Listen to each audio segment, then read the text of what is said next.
حضور صلی اللہ تعالیٰ علیہ وسلم کے قبر انور کی زیارت کے وقت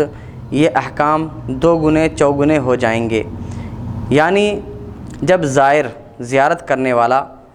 نبی پاک صلی اللہ تعالیٰ علیہ وسلم کی بارگاہ میں حاضر ہو تو انتہائی ذلت، انکساری اور عاجزی سے حاضر ہو، کیونکہ آپ صلی اللہ تعالیٰ علیہ وسلم شافع اور مشفع ہیں۔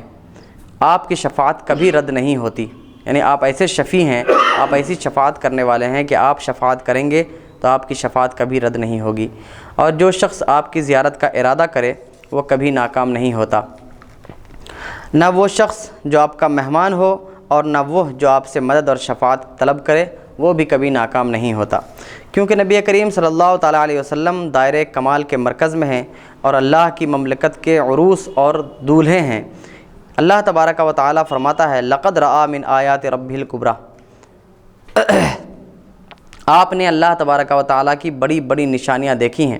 ہمارے علماء نے اس کی تفسیر میں لکھا ہے کہ آپ نے اپنی صورت مبارکہ کو دیکھا، اس لیے اس مملکت کے آپ ہی تاجدار ہیں، لہذا جو شخص آپ کا دامن پکڑتا ہے، آپ سے توسل اور وسیلہ مانگتا ہے، آپ کو وسیلہ بناتا ہے، آپ سے شفاعت طلب کرتا ہے یا آپ سے اپنی حاجتیں طلب کرتا ہے، وہ کبھی ناکام اور نامراد نہیں ہوتا، کیونکہ مشاہدہ اور آثار سے اسی طرح ثابت ہے۔ ہمارے علماء رحمہم اللہ نے آپ کی زیارت کا قاعدہ کلیہ یہ بیان کیا ہے کہ آپ کی زیارت کرنے والا یہ سمجھے کہ وہ آپ کی حیات مبارکہ میں آپ کے سامنے کھڑا ہے، کیونکہ آپ کی حیات اور موت میں کوئی فرق نہیں، یعنی آپ اسی طرح امت کا مشاہدہ کرتے ہیں کہ ان کے احوال، ان کی حالتیں، ان کی نیتیں، ان کے ارادے اور دل میں آنے والے خیالوں کو آپ جانتے ہیں، اور بات بالکل ظاہر ہے اور اس میں کوئی خفا اور کوئی پوشیدگی نہیں، کسی طرح یہ کوئی ڈھکا چھپا معاملہ نہیں ہے۔ علامہ ابن الحاج لکھتے ہیں یعنی یہ باتیں جو ہے کہ حضور صلی اللہ علیہ وسلم وفات کے بعد بھی اپنی امت کا مشاہدہ کرتے ہیں، جو شخص رسول اللہ صلی اللہ علیہ وسلم سے کچھ اپنی حاجتیں طلب کرے رسول اللہ اسے عطا فرماتے ہیں۔ ان باتوں کو دیکھ کر اگر کوئی یہ اعتراض کرے کہ یہ سب اللہ تعالیٰ کی صفتیں ہیں، رسول کے لیے کیسے کہی گئیں، تو اس کے سلسلے میں علامہ ابن الحاج لکھتے ہیں اگر کوئی شخص یہ اعتراض کرے کہ یہ صفات تو اللہ تبارک و تعالیٰ کے ساتھ خاص ہیں، تو اس کا جواب یہ ہے کہ جو مسلمان بھی آخرت کی طرف منتقل ہو جاتا ہے تو وہ بالعموم زندوں کے احوال پر مطلع ہوتا ہے، یعنی جو انسان، جو مسلمان مر جاتا ہے، مرنے کے بعد ان کے زندے، ان کے بیٹے، ان کی بیوی، ان کے بھائی بہن، بچے جو کچھ بھی کر رہے ہوتے ہیں دنیا میں، ان سب کی حالتوں کو وہ جان رہے ہوتے ہیں۔ اس کے بعد علامہ ابن الحاج نے اس مسئلے پر تفصیل سے روشنی ڈالی اور عرض اعمال کی حدیث سے رسول اللہ صلی اللہ علیہ وسلم کے علم پر استدلال کیا، یعنی ایک حدیث میں رسول اللہ صلی اللہ علیہ وسلم نے فرمایا کہ میری امت جو کچھ بھی کرتی ہے دن میں وہ شام کے وقت مجھے مکمل طور پر پیش کیا جاتا ہے، پھر جو رات میں کرتی ہے وہ صبح کے وقت مجھے مکمل طور پر پیش کیا جاتا ہے۔ تو اس حدیث سے استدلال کرتے ہیں۔ اس کے بعد لکھتے ہیں کہ نبی کریم صلی اللہ تعالیٰ علیہ وسلم کا وسیلہ تلاش کرنے سے گناہ جھڑتے ہیں اور خطائیں معاف ہوتی ہیں، کیونکہ اللہ تعالیٰ کے حضور میں، اللہ تعالیٰ کی بارگاہ میں رسول اللہ صلی اللہ تعالیٰ علیہ وسلم کی شفاعت کی جو عظمت ہے اس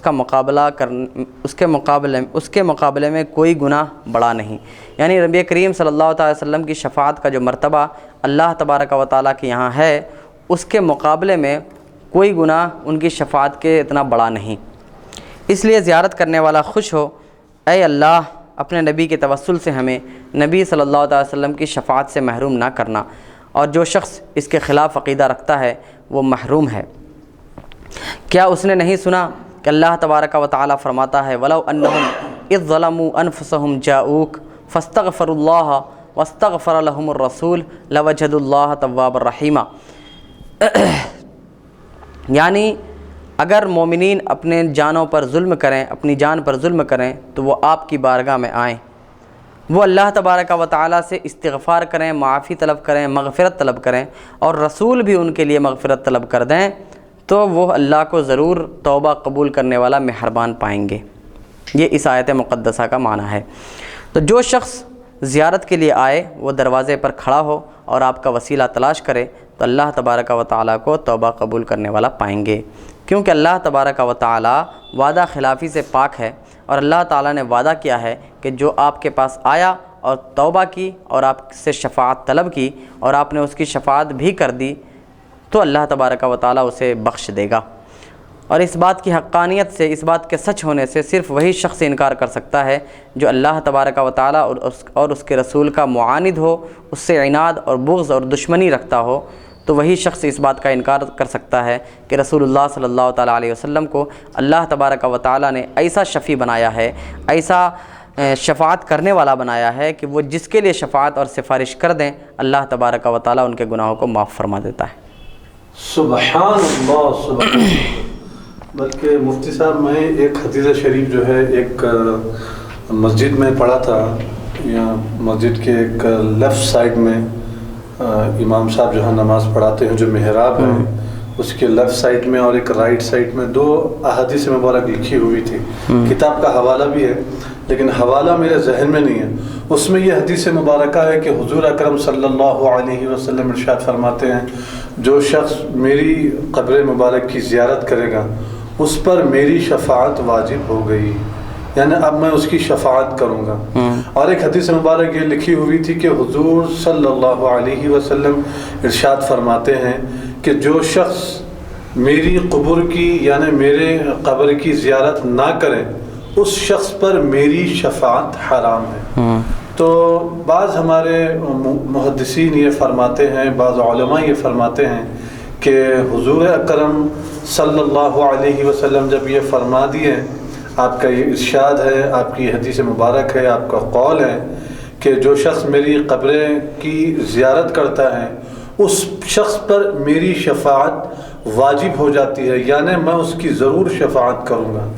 تو محدثین اس حدیث مبارک کی روشنی میں یہ فرماتے ہیں کہ اب یہ شخص کے خاتمہ ایمان پر ہونے کی سند، گارنٹی اور ضمانت اللہ کے رسول صلی اللہ علیہ وسلم عطا فرما رہے ہیں، جبکہ بڑے بڑے اولیاء اللہ، یہاں تک کہ میں سنا ہوں کہ انبیاء علیہ السلام بھی جو ہے یہ امت کی تعلیم کے لیے ہے کہ حضرت خضر علیہ السلام یا خیر کوئی بزرگ خواب میں یہ دیکھے پوچھے، کچھ ایسا واقعہ ہے میں اپنے حضرت سے سنا کہ حافظ و قاری 7 عشرہ سید محمد عبد القادر الجیلانی الحسینی حفظہ اللہ، جو میرے استاد محترم بھی ہیں، حقیقی چچا بھی ہیں اور پیر و مرشد بھی ہیں، وہ حضرت ہی فرمائے تھے کہ حضرت خضر علیہ السلام کم و پیش کئی 100 انبیاء علیہ السلام سے یہ پوچھے کہ آپ کو کس بات کا زیادہ ڈر تھا، خوف تھا، تو فرمائے کہ ہمیں سب سے زیادہ ڈر اور خوف ایمان پر خاتمے کا تھا۔ انبیاء علیہ السلام کا خاتمہ اللہ کی مدد سے 100% ایمان پر ہی ہوگا، لیکن آنے والی نسل امت کی تعلیم کے لیے ہے کہ یہ بتا رہے ہیں کہ ایمان پر خاتمہ ہونے کی کتنی بڑی اہمیت ہے، یہ بتانا چاہتے ہیں۔ تو آپ اندازہ لگائیے، تو ہمیں اندازہ یہ لگانا چاہیے کہ حضور سرور کائنات صلی اللہ علیہ وسلم یہ ضمانت دے رہے ہیں کہ میں اس شخص کی شفاعت کروں گا جو میری قبر مبارک کی زیارت کرے گا۔ تو یعنی گویا کہ اب وہ بے فکر ہو جائے کہ حضور صلی اللہ علیہ وسلم اس کی شفاعت کریں گے۔ لیکن اب یہ جو شفاعت کا مرحلہ ہے، فوری شفاعت تو ہونے والی، اور شفاعت کب ہوگی، کیا ہوگی؟ اگر وہ گناہ کرتا ہے، ماں باپ کی نافرمانی کرتا ہے، نمازیں قضا کرتا ہے، کسی کی زمین ہڑپ لیتا ہے، کسی پر ظلم کرتا ہے، قتل کرتا ہے، چوری کرتا ہے، زنا کرتا ہے، تو اس کے مطابق اس کو سزا ملے گی، لیکن دائمی دوزخ میں نہ رہے، وہ نہیں رہے گا، بلکہ اپنے گناہوں کے مطابق وہ سزا پا کر جنت میں داخل ہوگا حضور صلی اللہ علیہ وسلم کی شفاعت سے۔ اور یوں بھی ہو سکتا ہے کہ اللہ فضل فرما دے، کرم فرما دے، تو ڈائریکٹ وہ دوزخ میں گئے بغیر حضور اس کی شفاعت فرما دے اور وہ بغیر کسی گناہ کے جو ہے جنت میں چلا جائے۔ یہ اللہ عز و جل اور حضور اکرم صلی اللہ علیہ وسلم کی رحمت پر ہے، آپ یعنی اللہ کی جو ہے کرم پر ہے، فضل پر یہ منحصر ہے۔ تو اس بارے میں آپ کیا فرماتے ہیں؟ یہ تو حدیث ہے، رسول اللہ صلی اللہ علیہ وسلم نے فرمایا من زار قبری وجبت لہو شفاعتی، اور دوسری طرح اس طرح بھی الفاظ آتے ہیں من زار تربتی وجبت لہو شفاعتی، کہ جس نے میری قبر کی زیارت کی، میرے روضہ انور کی زیارت کی، اس کے لیے میری شفاعت واجب ہو گئی۔ یعنی رسول اللہ صلی اللہ علیہ وسلم نے اس کی شفاعت کرنا اپنے اوپر واجب قرار دیا ہے کہ جو شخص رسول صلی اللہ علیہ وسلم کی قبر کی زیارت کی نیت سے آئے گا۔ لیکن ساتھ ہی ساتھ اس میں ایک قید اور ایک شرط ہے جو مقدر ہے، پوشیدہ ہے۔ وہ شرط یہ ہے کہ اس زائر کا، اس زیارت کرنے والا کا صاحب ایمان ہونا شرط اول ہے۔ جو شخص رسول اللہ صلی اللہ علیہ وسلم کی زیارت کرے گا ایمان کی حالت میں، مومن جو بھی زیارت کرے گا رسول اللہ صلی اللہ تعالیٰ علیہ وسلم اس کی شفاعت کریں گے۔ اور ساتھ ہی ساتھ یہ بھی ہو سکتا ہے کہ کوئی اگر کافر اپنے دل میں رسول اللہ صلی اللہ تعالیٰ علیہ وسلم کا بغض نہ رکھتے ہوئے اگر رسول اللہ صلی اللہ علیہ وسلم کے روضے کی زیارت کر لے تو ہو سکتا ہے کہ اللہ تبارک و تعالیٰ اسے ایمان کی دولت عطا فرمائے۔ لیکن جو شخص پہلے سے ہی رسول اللہ صلی اللہ تعالیٰ علیہ وسلم کے رسول اللہ صلی اللہ علیہ وسلم سے بغض رکھتا ہے، اپنے دل میں ان سے عداوت رکھتا ہے، دشمنی رکھتا ہے، ان کے اوصاف میں، ان کے صفات میں کیڑے نکالتا ہے، ان کی ذات میں کیڑے نکالنے کی کوشش کرتا ہے، رسول اللہ صلی اللہ تعالیٰ علیہ وسلم کی ذات میں عیب ڈھونڈتا ہے، ان کی عظمت کو گھٹانے کی سوچتا ہے، کوشش کرتا ہے، جبکہ اللہ خود فرماتا ہے وَرَفَعْنَا لَكَ ذِكْرَكَ کہ وَلَلْآخِرَةُ خَيْرٌ لَكَ مِنَ الْأُولَىٰ کہ آپ کی ہر آنے والی گھڑی، آپ کا ہر آنے والا لمحہ پچھلے لمحے سے بہتر ہے۔ تو اللہ اپنے رسول کو ہر لمحہ بڑھا رہا ہے، پھر بھی جو رسول کے شان میں ایسا کرنا چاہتا ہے، پتہ نہیں کیوں، کس لیے، اس کی وجہ کیا ہے، یا اللہ نے ہی اس سے ہدایت چھین لی ہے، یا پھر یہ کہ وہ جان بوجھ کر اپنی ہدایت کو گمراہی سے بیچ رہے ہیں، گمراہی کے بدلے میں ہدایت کو بیچ رہے ہیں، پتہ نہیں جو بھی وجہ ہو، لیکن جو ایسا کرتا ہے رسول اللہ صلی اللہ علیہ وسلم کی زیارت کرنے کے بعد بھی اسے شفاعت رسول نصیب نہیں ہوگی، کیونکہ ایسے لوگ جو رسول سے دشمنی رکھتے ہیں وہ یہ بھی مانتے ہیں کہ رسول شفاعت نہیں کریں گے، رسول کی شفاعت نہیں ہے، رسول شفاعت نہیں کر سکتے۔ تو جو خود نہ مانتا ہو رسول کی شفاعت کو تو رسول کی شفاعت ان کے اوپر حرام ہے، رسول ان کے لیے شفاعت نہیں فرمائیں گے۔ اب اس سلسلے میں رسول اللہ صلی اللہ علیہ وسلم کے روضہ انور کی زیارت کے آداب میں سے آخری بات علامہ ابن الحاج لکھتے ہیں کہ امام مالک نے فرمایا، امام مالک جو مدینہ شریف کے ہی رہنے والے تھے، یہ مدینہ شریف کا اتنا احترام کیا کرتے تھے اور مدینہ شریف میں مرنے کی ان کی اتنی خواہش تھی کہ میں آپ کو بتاؤں پوری زندگی انہوں نے کبھی بھی چپل نہیں پہنا، صرف یہ سوچ کر کہ اس راستے سے رسول گزرے ہوں گے، میں اس راستے پر اپنی چپل کیسے رکھوں، اس سوچ کے ساتھ انہوں نے اپنی پوری زندگی کبھی بھی چپل نہیں پہنا۔ سبحان اللہ سبحان اللہ۔ اور انہوں نے پوری زندگی میں صرف ایک مرتبہ حج کیا، اور اس کی وجہ یہ تھی کہ ایک مرتبہ چونکہ حج کرنا ضروری ہے اور رسول نے بھی ایک مرتبہ کیا تھا، اسی لیے ایک مرتبہ انہوں نے حج کیا اور وہاں بھی زیادہ دن نہ ٹھہرے بلکہ حج کے ایام جتنے دن ہوتے ہیں اتنے دن ٹھہرے اور واپس مدینہ جلدی سے تشریف لائے۔ اور ان سے جب پوچھا جاتا تو وہ یہی کہتے کہ مجھے اس بات کا ڈر لگا رہتا ہے کہ کہیں میری موت مدینہ سے باہر نہ ہو جائے، سبحان اللہ سبحان اللہ، اور میں اس مٹی میں دفن ہونے سے محروم ہو جاؤں۔ حضرت امام مالک کا حال یہ تھا کہ اللہ کے رسول کا مدینہ جو حرم مدینہ کہلاتا ہے،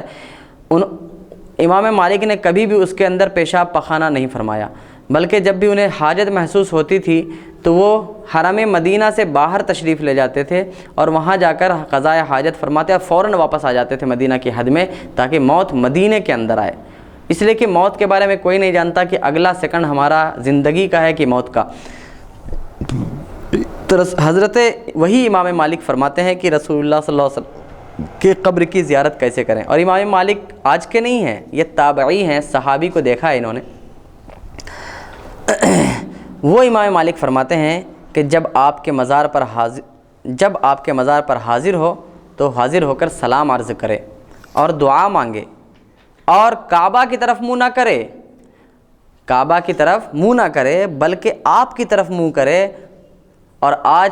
ہم کعبہ کی طرف منہ چھوڑ کر کے رسول کے روضے کی طرف منہ کر کے دعا کرتے ہیں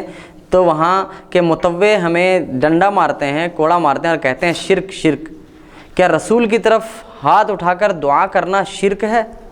اگر ایسا ہے تو پھر صحابہ کرام نے تو بہت سی حاجتیں رسول اللہ کے پاس پیش کی ہیں، تو معاذ اللہ کیا ان صحابہ کرام کو بھی تم مشرک کہو گے؟ ایک صحابی کا واقعہ ہے کہ کسی غزوے میں، کسی جنگ میں جس میں رسول اللہ بھی شریک تھے، ان کی آنکھ نکل جاتی ہے اور آنکھ ایک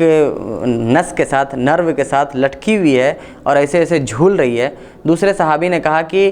تم اس آنکھ کو کاٹ دو، اس کے رگ کو کاٹ دو، کیونکہ تمہیں لڑنے میں تکلیف ہو رہی ہے، تمہاری وہ آنکھ تمہاری تلوار پر آ جا رہی ہے۔ تو اس صحابی نے کہا نہیں، میں اپنے جسم کی کوئی بھی چیز برباد نہیں کروں گا، پہلے میں رسول اللہ صلی اللہ علیہ وسلم سے اس بارے میں پوچھوں گا۔ وہ رسول کی بارگاہ میں حاضر ہو کر عرض کرتے ہیں یا رسول اللہ میری آنکھ نکل گئی ہے، یعنی کچھ لگا تھا، زخمی ہوئے تھے جس کی وجہ سے آنکھ نکل گئی، لیکن قربان جائیے ان کے ذوق شہادت پر کہ انہوں نے جنگ نہ چھوڑی یہ بہانہ کر کے کہ میری آنکھ نکل گئی ہے، اتنی تکلیف ہے، میں کیسے جنگ کروں، بلکہ ایسا ان کو محسوس ہوتا تھا ان لوگوں کو کہ گویا کہ یہ سب کوئی بڑی چیز ہی نہیں ہے۔ پھر رسول کی بارگاہ میں آ کر عرض کرتے ہیں یا رسول اللہ کرم فرمائیے میری آنکھ نکل گئی ہے۔ حضور صلی اللہ علیہ وسلم نے ان کی آنکھ کو اٹھایا اور واپس اسی آنکھ میں رکھ دیا اور اس پر اپنا لعاب دہن لگا دیا اور کہا جاؤ تم جنگ کرو۔ وہ صحابی جنگ کرنے کے لیے چلے جاتے ہیں اور وہ خود کہتے ہیں کہ مجھے جو آنکھ میری نکلی تھی اس سے اتنا زیادہ نظر آتا ہے کہ دوسری آنکھ سے اس کے بنسبت کم نظر آتا ہے۔ تو یہ ہے رسول کے لعاب کا معجزہ کہ رسول اللہ صلی اللہ علیہ وسلم نے اپنا لعاب دہن لگا دیا۔ تو آج کا اچھا سے اچھا سرجن بھی اتنی جلدی آنکھ کا ایسا آپریشن نہیں کر سکتا کہ اس آنکھ کو اسی جگہ فٹ کر دے کہ رسول اللہ صلی اللہ علیہ وسلم نے اٹھا کر ڈھیلے کو وہاں ڈالا اور اپنا لعاب دہن لگایا تو آنکھ ایک دم ٹھیک ہو گئی اور پٹی باندھنے کی ضرورت نہیں یا کچھ اور کرنے کی ضرورت نہیں، اسی وقت سے وہ ٹھیک رہے۔ اور کہتے ہیں کہ کبھی بھی میری اس آنکھ میں درد نہیں ہوا جس میں رسول اللہ صلی اللہ علیہ وسلم نے اپنا لعاب دہن لگایا۔ سبحان اللہ سبحان اللہ۔ تو ان سب کو آپ کیا کہو گے؟ یہ بھی رسول کے پاس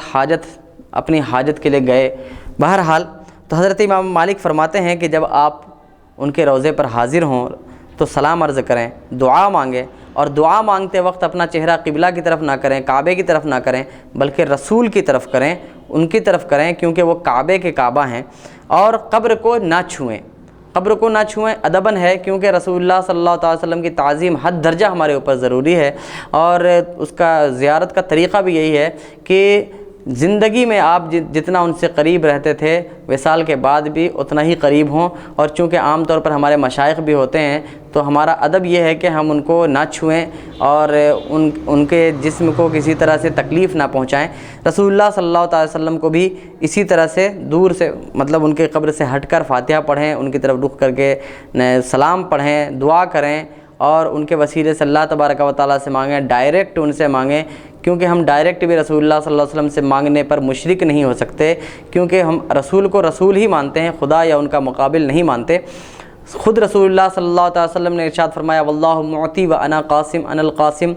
اللہ تبارک و تعالیٰ دینے والا ہے اور میں بانٹنے والا ہوں۔ اور یہ تو ہر شخص جانتا ہے کہ اگر کسی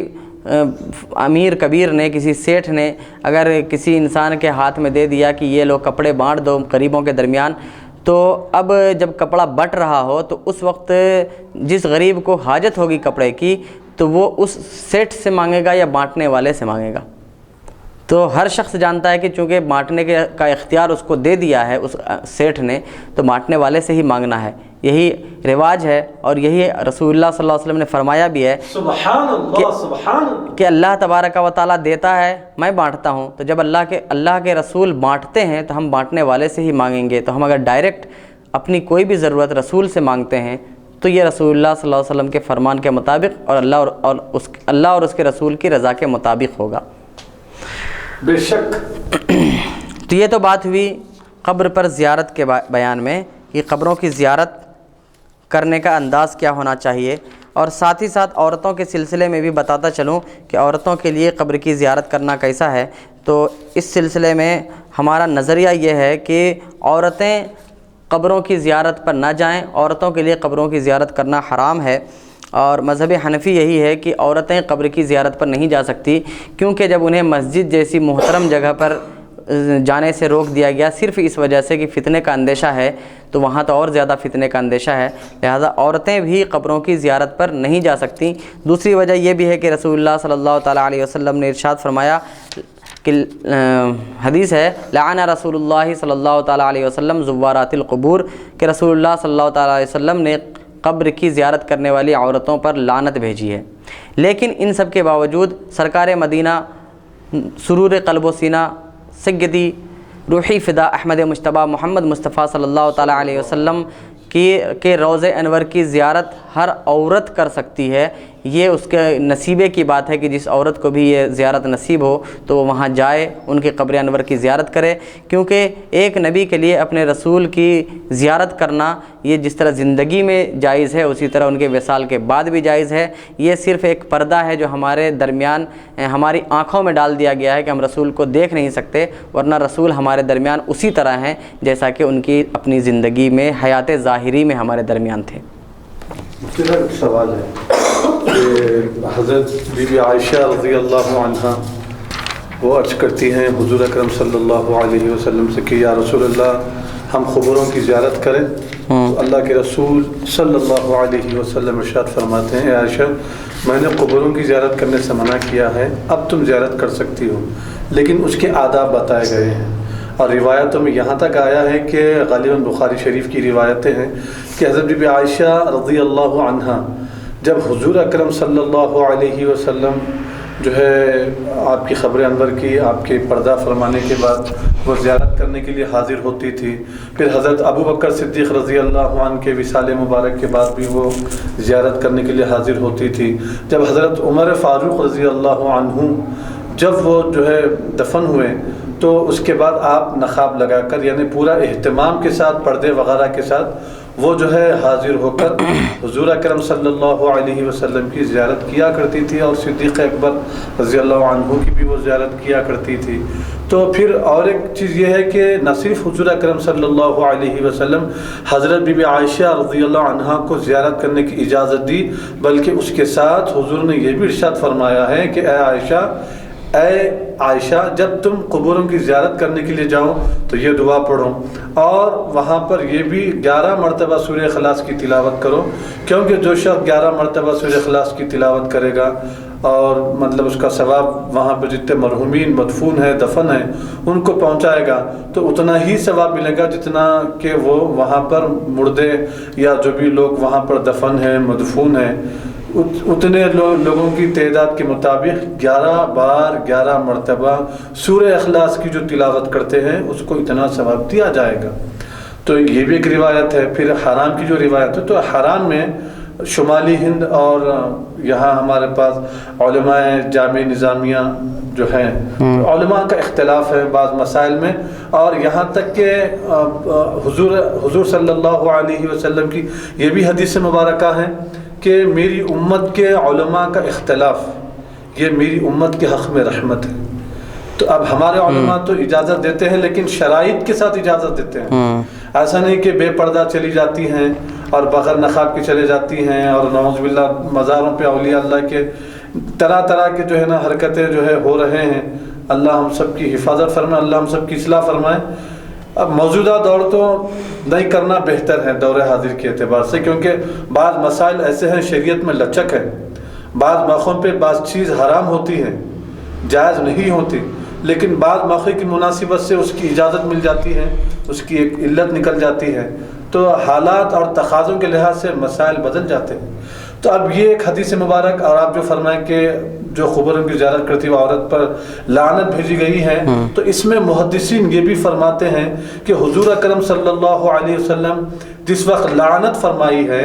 تو وہ ابتدائی زمانہ تھا کہ لوگ ابھی جو ہے بت پرستی بتوں کی پوجا وغیرہ چھوڑ کر اسلام میں داخل ہوئے تھے، تو حضور اکرم صلی اللہ علیہ وسلم نے اسی لیے منع فرمایا تھا۔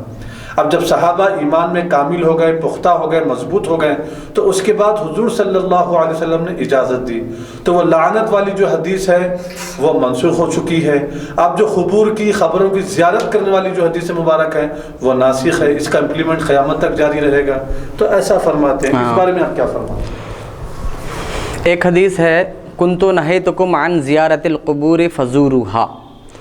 کہ میں نے تمہیں قبروں کی زیارت کرنے سے منع کیا تھا تو اب ان کی زیارت کرو۔ اس حدیث کے عموم میں سب داخل ہوتے ہیں، مرد بھی اور عورت بھی، کیونکہ جب ہمیں کوئی حکم شرعی ملتا ہے تو یا ایھا الذین آمنو یعنی مردوں کے صیغے سے خطاب ہوتا ہے، مردوں کا استعمال ہوتا ہے، لیکن وہاں پہ مرد اور عورت دونوں کے لیے وہ حکم ہوتا ہے۔ تو کنت نہیتکم عن زیارت القبور فزوروہا کے بارے میں یہ کہا جائے گا کہ اس میں دونوں شامل ہیں، کہ میں نے اے مردوں اور اے عورتوں میں نے تم لوگوں کو قبروں کی زیارت کرنے سے منع کیا تھا، اب ان کی زیارت کرو۔ اگر یہ معنی دیکھا جائے تو مطلب یہ ہوگا کہ عورتوں کو بھی اس کی اجازت مل رہی ہے، مردوں کو بھی اس کی اجازت مل رہی ہے، اور کچھ محدثین نے اس کا قول بھی کیا ہے کہ یہاں پر یہی ہے۔ اور وہ جو حدیث ہے لعن رسول اللہ صلی اللہ تعالیٰ علیہ وسلم زوارات القبور، کہ رسول اللہ صلی اللہ علیہ وسلم نے قبروں کی زیارت کرنے والی پر لعنت بھیجی ہے، تو اس سلسلے میں یہ کہا جاتا ہے کہ یہ حدیث ہو سکتا ہے پہلے کی ہو، اور یہ جو کنتو نہیتکم جس میں اجازت جس حدیث میں ہے وہ ہو سکتا ہے بعد کی ہو۔ لیکن صرف ہو سکتا ہے کہ حد تک یہ بات ہے، چونکہ کسی بھی حدیث کا پہلے ہونا یا بعد میں ہونا اس کی تاریخ متعین طور پہ معلوم ہونے کے بعد ہی ہم کہہ سکتے ہیں کہ یہ پہلے کی حدیث ہے، یہ بعد کی حدیث ہے۔ جب تک ہمیں یقینی طور پر معلوم نہیں ہوگا اس وقت تک ہم یہ فیصلہ نہیں لے سکتے۔ اسی لیے محدثین کا اس میں اختلاف ہوا کہ بعض نے یہ کہا ہے کہ یہ جو لعنت والی حدیث ہے کہ عورتوں کی زیارت پر، عورتوں کی قبر کی زیارت پر جانے پر رسول اللہ صلی اللہ علیہ وسلم نے لعنت بھیجی ہے، تو بعض محدثین یہ کہتے ہیں کہ یہ بعد کی ہی روایت ہے، اور اس عموم میں عورتیں شامل نہیں ہیں، صرف مردوں کو اس کی اجازت ملی ہے۔ اور بعض یہ کہتے ہیں کہ پہلے کی وہ روایت ہے اور بعد میں یعنی اجازت والی میں عورتیں بھی شامل ہیں۔ تو جو لوگ یہ مانتے ہیں کہ بعد کی روایت ہے تو وہ کہتے ہیں کہ عورتیں بھی قبروں کی زیارت پر جا سکتی ہیں، لیکن یہ ویسا ہی ہے جیسا کہ ہم رسول اللہ صلی اللہ تعالیٰ علیہ وسلم کے زمانے میں عورتیں جب ان کے اندر کسی طرح کا کوئی عیب نہیں آیا تھا، وہ پاک باز ہوا کرتی تھیں، نیک تینت ہوا کرتی تھیں، نیک فطرت ہوا کرتی تھیں، تو رسول اللہ صلی اللہ تعالیٰ علیہ وسلم کے ساتھ ان کے ساتھ جماعت میں شریک ہو کر انہیں نماز پڑھنے کی اجازت تھی۔ لیکن پھر جب انہی عورتوں کے اندر ہی یہ خرابیاں آئیں، ان کے اندر فتنے کا اندیشہ ہونے لگا، تو حضرت عمر بن خطاب رضی اللہ تعالیٰ عنہ نے، جن کا زمانہ رسول سے بہت دور نہیں ہے، یعنی کہ وہ زمانہ صحابیات اور تابعیات کا ہے، انہیں جب حضرت عمر فاروق نے روک دیا مسجد آنے سے، مسجد جیسی جگہ آنے سے، وجہ صرف اس کی یہ تھی کہ ان سے فتنہ کا اندیشہ تھا، تو ان کے جب فتنہ مسجد میں ہے تو مزارات کی حاضری پر فتنہ نہیں ہوگا،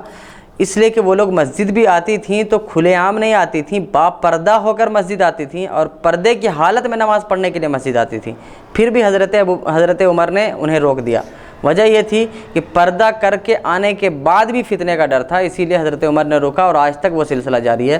تو اسی لیے پردے کی حالت میں بھی اگر وہ مزارات پر جائیں گی تب بھی وہی اندیشہ فتنے کا رہے گا۔ لہذا اسی حدیث کے تحت ابن ماجہ شریف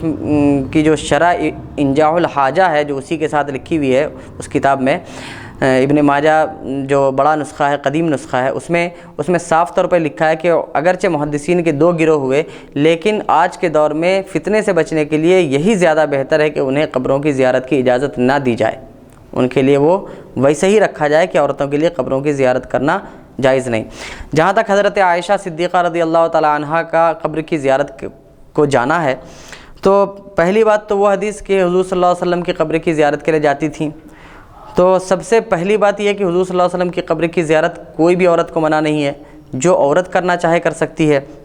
حضرت عائشہ کا یہ بھی کہنا کہ جب صرف رسول اللہ صلی اللہ علیہ وسلم تھے تو میں بے پردہ جایا کرتی تھی، تو اس کی وجہ یہ تھی کہ وہ ان کے شوہر ہیں، اور ان دونوں کے درمیان، اور یعنی انبیاء اور ان کی ازواج کے درمیان، اور خود حضرت علی اور فاطمہ کے درمیان کا جو نکاح ہے وہ ابد الآباد تک ہے، ہمیشہ جب تک دنیا ہے، بلکہ جنت میں بھی ان کا نکاح برقرار ہی ہے، موت کے بعد بھی ان کا نکاح برقرار ہے۔ تو اپنے شوہر کے حضور، اور دوسری بات یہ کہ حضرت عائشہ بھی ایک امتی ہیں رسول کی، جس طرح کی اور سب امت میں ہیں، اسی طرح اور ایک امتی عورت اپنے رسول کے بارگاہ میں بغیر پردے کے بھی جا سکتی ہے، اسی لیے حضرت عائشہ کا جانا کوئی قباحت نہیں۔ پھر لیکن جب وہاں پر حضرت عمر کو جب دفن کیا جاتا ہے تب ان کا پردہ کرنا اس بات کی دلیل ہے کہ رسول کی بارگاہ میں ہی وہ جاتی تھی قصد کر کے، ان کا مقصد رسول کی بارگاہ میں جانا ہوتا تھا، عمر کی بارگاہ میں نہیں۔ اگر حضرت عمر کے مزار پر جانا ان کا مقصد رہتا تو کہہ سکتے تھے کہ وہ قبروں کی زیارت کے لیے جا رہی ہیں، یعنی رسول بی بی عائشہ رضی اللہ عنہا جو سوال کی تھی وہ حضور صلی اللہ علیہ وسلم کی ظاہری حیات مبارکہ، وہ اجازت طلب کی تھی حضور سے، تو وہ جو حدیث ہے حضرت عائشہ کی خصوصیت پہ محمول کیا، یعنی حضور صلی اللہ علیہ وسلم سے حضرت عائشہ نے قبروں کی زیارت کی اجازت مانگی، تو قبروں کی زیارت کی اجازت، میں نے جو حدیثیں پڑھی ہیں اس میں حضرت عائشہ صدیقہ رضی اللہ تعالیٰ عنہ سے مروی اگر حدیث ہو بھی، یعنی حضرت عائشہ سے مروی ہو اگر کنتو نہیتکم عن زیارت القبور فزوروہا، تو وہاں پہ بھی یہی کہا جائے گا کہ رسول اللہ صلی اللہ تعالی وسلم نے وہاں اجازت دی، اس کو ایسا ہی محمول کیا جائے جیسا کہ مسجد میں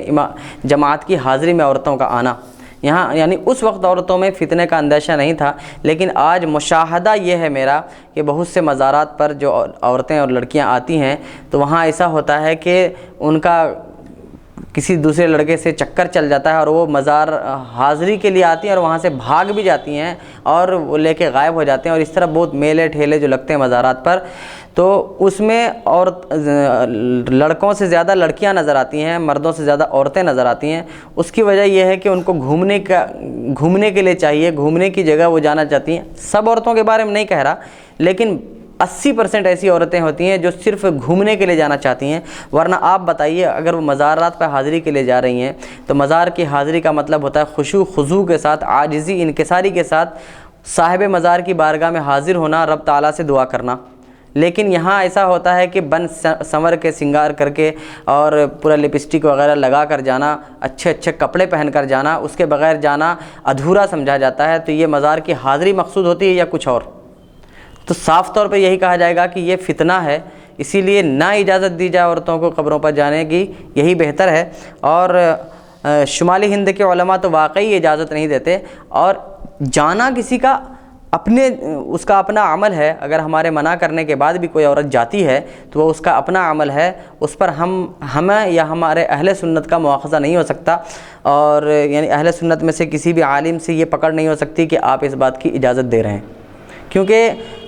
ہم نے کیا، ہمارے احناف میں یہ اجازت ہی نہیں ہے کہ یعنی شمالی ہند یا جنوبی ہند کے علماء کا یہ مسئلہ ہی نہیں ہے۔ احناف کے ہاں یہ ہے کہ عورتیں قبر کی زیارت پر نہیں جا سکتی۔ اس بارے میں تفصیل کے ساتھ فتاوی رضویہ شریف میں اعلیٰ حضرت نے بحث فرمائی ہے، اور ایک کتاب ہی ہے باضابطہ نہی النساء عن زیارت القبور، کہ قبر پر عورتوں کی حاضری، مزارات پر عورتوں کی حاضری، اس بارے میں اعلیٰ حضرت کا ایک رسالہ ہے جو اردو میں بھی ملتا ہے، چھوٹا سا ہے، اس کو دیکھا جا سکتا ہے۔ یہ باب ختم ہوا۔ ہم نے جو ایک باب پڑھا تھا اس میں یہ تھا کہ رسول اللہ صلی اللہ تعالیٰ علیہ وسلم سے ایک شخص نے آ کر کہا کہ یا رسول اللہ، میرے والد تھے جو صلہ رحمی کیا کرتے تھے، فلاں چیزیں کرتے تھے، یعنی کہ غریبوں کو کھانا کھلانا، کپڑا پہنانا، اس طرح جو بھی نیک کام ہوتا ہے وہ کرتے تھے، تو وہ کہاں ہیں؟ تو رسول نے فرمایا تھا وہ جہنم میں۔ تو اس نے پوچھا تھا آپ کے اب کہاں ہیں؟ آپ کے ابو این ابوک، آپ کے والد، آپ کے اب کہاں ہیں؟ تو رسول اللہ صلی اللہ علیہ وسلم نے اس سے یہ فرمایا تھا کہ تم جس مشرک کے قبر کے پاس سے گزرو تو اسے جہنم کی بشارت دے دو۔ دوسری حدیث یہ تھی کہ رسول اللہ صلی اللہ علیہ وسلم فرماتے ہیں کہ میں نے اللہ تبارک و تعالیٰ سے اپنی ماں کے لیے مغفرت کی دعا کرنے کی اجازت مانگی تو اللہ تبارک و تعالیٰ نے اجازت نہیں دی، میں نے ان کی قبر کی زیارت کرنے کی اجازت مانگی تو اللہ تبارک و تعالیٰ نے مجھے اجازت دے دی۔ تو اس حدیث سے بھی ظاہری طور پر ایسا لگتا ہے کہ اللہ تبارک و تعالیٰ نے رسول کو حضرت آمنہ کے مغفرت کرنے کی اجازت اس لیے نہیں دی کہ معاذ اللہ وہ مشرکہ تھیں۔ تو اس سلسلے میں اہل سنت و جماعت کا، جمہور کا یہ موقف ہے، جمہور علماء کرام کا یہ موقف ہے کہ اللہ تبارک و تعالیٰ، اللہ کے رسول محمد مصطفیٰ صلی اللہ تعالیٰ علیہ وسلم کے والدین اور پیڑھی در پیڑھی حضرت آدم علیہ السلام تک جو بھی جن کے نسل سے رسول اللہ صلی اللہ علیہ وسلم ہیں، اس پیڑھی میں وہ سب کے سب ماں اور باپ دونوں موحد اور مومن تھے، اللہ پر ایمان رکھنے والے تھے۔ ان کے ایمان میں کسی طرح کی کوئی کمی نہیں، اور خود وہ رسول اللہ صلی اللہ تعالیٰ علیہ وسلم کبھی کسی زنا سے بھی نہیں آئے، یعنی پاک حالت میں آئے، نکاح سے آئے۔ نکاح کا جو نکاح کا جو بھی طریقہ جس امت میں رہا ہو، نکاح کا جو شرعی طریقہ ان کے یہاں رہا، اس ذریعے سے رسول اللہ صلی اللہ علیہ وسلم منتقل ہوتے ہوئے آئے۔ اور یہ خود آپ صلی اللہ علیہ وسلم نے ارشاد فرمایا لم ازل انقل من الاصلاب الطیبین الی الارحام الطاہرات، کہ میں پاک صلبوں سے، یعنی پاک باپ سے پاک ماؤں تک، ماؤں کے رحم تک منتقل ہوتا ہوا آیا۔ اور سب سے بڑی نجاست جو ہے وہ ہے شرک۔ تو رسول اللہ صلی اللہ علیہ وسلم کے ماں باپ اگر مشرک ہوتے تو وہ پھر پاک کیسے ہو سکتے تھے؟ سبحان اللہ، سبحان اللہ۔ اس لیے کہ شرک سے بڑی نجاست کچھ نہیں۔ ایک ہندو، ایک کافر کتنا بھی نہا لے وہ ناپاک ہی رہتا ہے۔ کیا بات ہے؟ یعنی ظاہری طور پر اگرچہ اس کا بدن پاک ہو جائے، لیکن حقیقت میں وہ ناپاک ہی مانا جائے گا، کیونکہ شرک سب سے بڑی نجاست ہے۔ تو اب دیکھیے اس بارے میں والدین مصطفیٰ کے ایمان کے سلسلے میں علامہ غلام رسول سعیدی صاحب کی تحقیق آپ کے سامنے پیش کی جاتی ہے۔ رسول اللہ صلی اللہ تعالیٰ علیہ وسلم کو اللہ تعالیٰ نے آپ کی والدہ ماجدہ کی قبر کی زیارت کی اجازت دی۔ اس سے ثابت ہوا کہ آپ کی والدہ ماجدہ مومن تھی، کیونکہ کفار کی قبر پر کھڑے ہونے سے اللہ تعالیٰ نے آپ کو منع فرمایا تھا۔ اللہ تبارک و تعالیٰ نے ارشاد فرمایا ہے، قرآن کریم میں ہے، لا تصلی علی احد منہم مات ولا تقم علی قبرہ، کہ اے رسول ان میں سے کوئی مر جائے، یعنی کافروں میں سے منافقوں میں سے کوئی مر جائے تو آپ ان کی کبھی نماز جنازہ مت پڑھیے گا، ولا تقم علی قبرہ، اور ان کی قبر پہ بھی کھڑے مت ہوئیے۔ تو جس چیز سے اللہ تبارک و تعالیٰ نے ایک بار منع فرما دیا ہے، دوبارہ اسی چیز کا حکم نہیں دے گا اللہ تبارک و تعالیٰ کہ آپ ایک کافرہ، اور معاذ اللہ مطلب بتانا چاہ رہا ہوں کہ ایک کافرہ جو آمنہ ہیں ان کے مزار پر آپ کھڑے نہیں ہو سکتے، یہ حکم ہونا چاہیے تھا۔ لیکن اللہ تبارک و تعالیٰ نے آپ کو اپنی والدہ کی قبر کی زیارت کرنے کی اجازت دی۔ اس سے معلوم یہ ہوا کہ حضرت آمنہ ان میں سے نہیں تھیں جن کے لیے رسول اللہ صلی اللہ علیہ وسلم کو قبر پر کھڑا ہونا منع تھا، بلکہ وہ مومن تھیں۔ اگر آپ کی والدہ ماجدہ مومن نہ ہوتی تو آپ کو ان کی قبر کی زیارت کی اجازت نہ دی جاتی، کیونکہ کفار کی قبروں پر کھڑا ہونے سے آپ کو منع کر دیا گیا تھا۔ رہا یہ معاملہ کہ اللہ تعالیٰ نے آپ کو والدہ کے لیے استغفار کی اجازت کیوں نہیں دی، تو اس کا جواب یہ ہے کہ غیر معصوم کے حق میں استغفار کرنا اس کے گنہگار ہونے کا وہم پیدا کرتا ہے۔ یعنی انبیاء کرام اور فرشتے یہ دو ایسی مخلوق ہے اللہ تبارک و تعالیٰ کی جو معصوم ہے گناہوں سے، یعنی کہ ان سے گناہ ہو ہی نہیں سکتے۔ سبحان اللہ، بے شک۔ تو ان دونوں سے، انبیاء کرام سے اور فرشتوں سے گناہ کا صدور ہو ہی نہیں سکتا۔ تو جو یہ مانے کہ اللہ انبیاء سے یا فرشتوں سے گناہوں کا صدور ہو سکتا ہے تو وہ کافر ہے۔ تو جب ان دونوں سے گناہوں کا صدور نہیں ہو سکتا، لیکن باقی لوگوں سے گناہ صادر ہو سکتے ہیں جو معصوم نہیں ہیں، جو انبیاء اور فرشتوں میں سے نہیں ہیں، ان سے گناہ صادر ہونے کا امکان ہے۔ اب اگر ایسے کسی شخص کے لیے ہم استغفار کریں گے، اللہ تبارک و تعالیٰ رسول کو استغفار کی اجازت دیتا، آمنہ رضی اللہ تعالیٰ عنہا کے استغفار کی مغفرت طلب کرنے کی اجازت دیتا، تو یہ وہم ہوتا کہ حضرت آمنہ جو ہیں وہ گنہگار تھیں، جس کی وجہ سے رسول اللہ صلی اللہ علیہ وسلم نے ان کے لیے استغفار کی، مغفرت کی، معافی کی، اللہ تبارک و تعالیٰ سے دعا کی۔ تو جب وہ غیر معصوم ہیں تو ان کے حق میں استغفار کی اجازت دینا ان کے گناہ ہونے کا وہم پیدا کرتا، شک پیدا کرتا۔ تو اللہ تبارک و تعالیٰ نے اسی لیے آپ کو استغفار سے روک دیا تاکہ آپ کی والدہ کے متعلق کوئی شخص یہ وہم بھی نہ کر سکے کہ آپ کی والدہ گنہگار بھی تھیں کبھی۔ سبحان اللہ، کیا بات، بے شک۔ ہاں، کوئی یہ بھی سوال کر سکتا ہے کہ آپ کی والدہ شرک پر مری اور آپ اس کے لیے استغفار کی اجازت چاہتے ہوں، کیونکہ اللہ تعالیٰ نے اس سے پہلے ہی آپ کو مشرکین کے لیے استغفار کرنے سے منع کر دیا تھا۔ یعنی اگر کوئی یہ کہے کہ حضرت آمنہ جو ہے وہ شرک پر مری تھیں، اسی لیے رسول اللہ صلی اللہ تعالیٰ علیہ وسلم اجازت مانگ رہے تھے تاکہ میں اپنی والدہ کے لیے مغفرت کی دعا کر لوں تاکہ میری والدہ جنت میں چلی جائے، جہنم میں نہ جائے، اگر کوئی ایسا سوال کرے تو اس کا جواب یہ ہے کہ اللہ تبارک و تعالیٰ نے اپنے رسول کو پہلے ہی اس بات سے آگاہ کر دیا تھا کہ ما کان للنبی والذین آمنوا ان یستغفروا للمشرکین ولو کانوا اولی قربا، کہ نبی اور مومنوں کی یہ شان نہیں ہے کہ وہ مشرکین کے لیے استغفار کریں اگرچہ وہ اس کے قریبی رشتہ دار ہی کیوں نہ ہوں۔ تو حاصل یہ ہوا کہ اگر نبی کی ماں بھی ہے اور وہ مشرکہ ہے تو نبی اس کے لیے استغفار کرنے کا سوچ بھی نہیں سکتے، لیکن رسول نے یہاں استغفار کرنے کا، مغفرت کی دعا کرنے کا کرنا چاہا، اجازت مانگی۔ یہ اس بات کی دلیل ہے کہ رسول جان رہے تھے کہ میری ماں مومنہ ہے، کافرہ نہیں، ورنہ وہ یہ اجازت ہی نہیں مانگتے۔ اہل سنت کا مسلک یہ ہے کہ رسول اللہ صلی اللہ علیہ وسلم کے سلسلہ نسب میں تمام آباء و امہات مومن ہیں، جتنے بھی ماں باپ رہے ہیں آپ کی نسل میں، آپ کے چین میں، وہ سب کے سب مومن ہیں، اور ان میں سے کسی کا بھی خاتمہ کفر یا شرک پر ہوا اور نہ ان میں سے کوئی کسی بدکاری میں ملوث رہا۔ یعنی سب کے سب مومن رہے اور ایمان کی حالت میں سب کی موت ہوئی، اور کبھی کسی سے کسی طرح کا کوئی بھی بدکاری کا فعل، غلط فعل بھی صادر نہیں ہوا۔ زنا جو سب سے بڑا فعل ہے بدکاری میں، وہ تو دور کی بات، کسی نے غلط انداز سے، غلط نظر سے کسی عورت کو چھوا تک نہیں، سبحان اللہ، سبحان اللہ، نہ ہی اس کی طرف آنکھ اٹھا کر دیکھا۔ بے شک حضور صلی اللہ علیہ وسلم کا نور ہمیشہ اصلاب طاہرین سے ارحام طاہرات کی طرف منتقل ہوتا رہا، یعنی پاک صلبوں سے پاک رحم تک، پاک باپ سے پاک ماں کے پیٹ تک، شکم تک وہ نور منتقل ہوتا رہا۔ اور میں نے پہلے ہی بتا دیا ہے کہ پاک ماں اور پاک باپ اس وقت ہوں گے جب کہ دونوں مشرک نہ ہوں، ورنہ سب سے بڑی ناپاکی شرک ہے، تو وہی رہتے ہوئے پاک انہیں نہیں کہا جا سکتا۔ سبحان اللہ، کیا نکتہ ہے، واہ واہ واہ۔ علامہ سیوطی نے مسالک حنفا میں رسول اللہ صلی اللہ تعالیٰ علیہ وسلم کے والدین کریمین کے بارے میں اہل اسلام کے 3 نظریات پیش کیے ہیں۔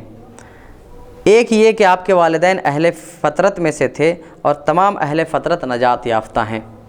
اہل فطرت کا مطلب یہ ہے کہ حضرت آدم علیہ السلام، حضرت عیسیٰ علیہ السلام جب عیسائیوں کے، کرسچنس کے عقیدے کے مطابق ان کو سولی دی گئی، اور ہمارے عقیدے کے مطابق جب انہیں آسمان پر اٹھا لیا گیا، اسی وقت سے وہ جو ہجری آج جو عیسوی چلتی ہے 2015، آج کی جو تاریخ ہے وہ 26 فروری 2015 جو ہے، تو یہ آفٹر ڈیتھ کہلاتا ہے ان کے بقول، یعنی کہ حضرت عیسیٰ علیہ السلام کے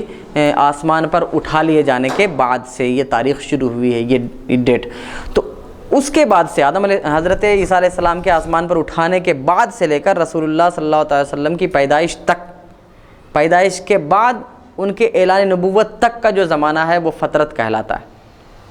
عیسیٰ علیہ السلام کے آسمان پر اٹھائے جانے سے لے کر رسول اللہ صلی اللہ علیہ وسلم کے اعلان نبوت کے درمیان کا جو زمانہ ہے، یعنی تقریباً 610 سال کا جو زمانہ ہے، یہ فترت کہلاتا ہے۔ تو کہتے ہیں علامہ سیوطی کہتے ہیں کہ والدین مصطفیٰ یعنی حضرت آمنہ اور حضرت عبداللہ، یہ دونوں اہل فطرت میں سے ہیں، اور تمام اہل فطرت نجات یافتہ ہیں اگر انہوں نے شرک نہ کیا ہو، اگر انہوں نے شرک نہ کیا ہو، صرف وہ اللہ تبارک و تعالیٰ کے توحید کے ماننے والے تھے، ایک خدا کے ماننے والے تھے، تو وہ نجات یافتہ ہیں، نجات ملے گی انہیں، وہ جنتی ہیں۔ اس مسلک پر استغفار کی اجازت نہ دینے کی، تو اب اس مسلک کے اعتبار سے رسول اللہ کو استغفار کی اجازت کیوں نہیں ملی اپنی والدہ کے لیے؟ نہ دینے کی وجہ یہ تھی کہ آپ کی والدہ مکلف نہ تھیں، اور غیر مکلف کے لیے استغفار نہیں کیا جاتا، یعنی آپ کے والدہ پر آپ پر ایمان لانا اور آپ کے دین اور شریعت پر ایمان لانا، دین اور شریعت پر عمل کرنا، ان کے احکام پر عمل کرنا، یہ سب چیزیں فرض ہی نہیں تھیں، تو جس پر یہ چیزیں فرض نہ ہو، انہوں نے وہ کام نہ کیا ہو، تو اس کے لیے استغفار کیسی؟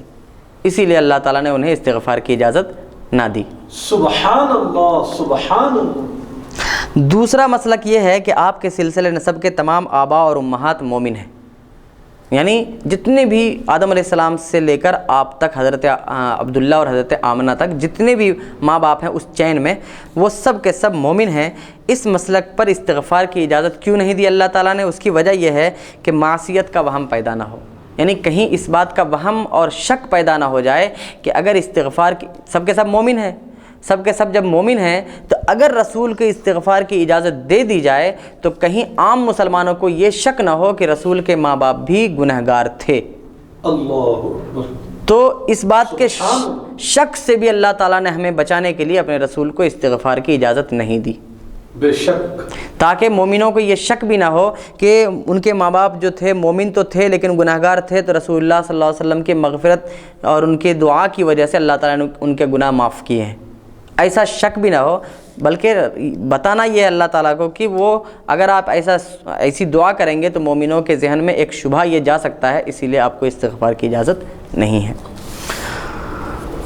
اور تیسرا نظریہ یہ ہے کہ قبر میں رسول اللہ صلی اللہ علیہ وسلم کے والدین کو زندہ کیا گیا اور وہ قبر میں آپ پر ایمان لا کر دولت ایمان سے مشرف ہوئے،